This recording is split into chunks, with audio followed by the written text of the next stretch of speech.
جماعت اسلامی کے general secretary لیاقت بلوچ کا کہنا ہے کہ مختلف مراحل میں جب آمریت کے خلاف آواز بلند ہوئی تو آسمہ جہانگیر کے ساتھ کام کرنے کا موقع ملا، جبکہ ججز کی بحالی کی تحریک میں ہم ایک بار انہی سڑکوں پر ایک ہوئے۔ آسمہ جہانگیر کی رہائش گاہ کے باہر ذرائع ابلاغ عامہ کے نمائندوں سے گفتگو کرتے ہوئے جماعت اسلامی کے جنرل سیکریٹری کا کہنا تھا۔ اسی گھر میں ان کے والد غلام جیلانی مرحوم بھی جو قومی اتحاد کے ایک بڑے رہنما تھے، ہمیں مل کر اور اکٹھے کام کرنے کا موقع ملا۔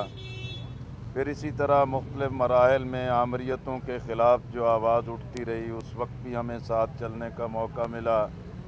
خاص طور پر عدلیہ کی آزادی اور ججوں کی بحالی کی تحریک میں ہمیں پھر ایک مرتبہ انہی سڑکوں اور چوراہوں پر کام کرنے کا موقع ملا۔ آسمہ جہانگیر سے اختلافات کے باوجود جمہوریت، آئین، عدلیہ اور انسانی حقوق کے لیے ایک ہونے کے حوالے سے بات کرتے ہوئے لیاقت بلوچ کا کہنا تھا۔ ان سے ہمارے نظریاتی اختلاف تھے اور ان کے نظریات سے ہمارے بڑے بنیادی اختلافات موجود تھے، لیکن آئین کے تحفظ کے لیے، جمہوریت کی بحالی کے لیے، عدلیہ کی آزادی کے لیے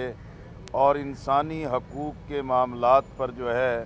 ہمیشہ ہمارا اتفاق بھی رہتا تھا اور اس میں کوئی اختلاف نہیں تھا۔ آسمہ جہانگیر کی موت کو معاشرے کے تمام افراد کے لیے صدمہ قرار دیتے ہوئے جماعت اسلامی کے جنرل سیکریٹری نے کہا، بہرحال وہ ایک بہادر خاتون تھیں، ایک جرری خاتون تھیں اور رول آف لا کے لیے انہوں نے اپنی پوری زندگی گزاری، اور ہم سمجھتے ہیں کہ سیاسی نظریاتی اختلاف اپنی جگہ ہمیشہ قائم رہتے ہیں، لیکن انسانی تقاضوں کے مطابق جب کوئی انتقال کر جاتا ہے، اللہ کی طرف واپس چلا جاتا ہے، تو رسول اللہ صلی اللہ علیہ وسلم کا بھی فرمان ہے کہ اس کے جو اچھے اعمال ہوں، اچھے پہلو ہوں، انہی کو اجاگر کرنا چاہیے۔ بہرحال آسمہ جہانگیر کے انتقال پر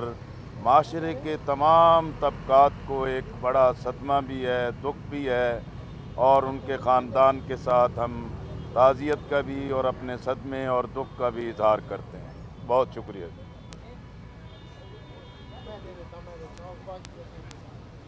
پاکستان بھر میں نمائندگان کا وسیع نیٹ ورک، ہر خبر جاننے کے لیے دیکھتے رہیے TNN TV۔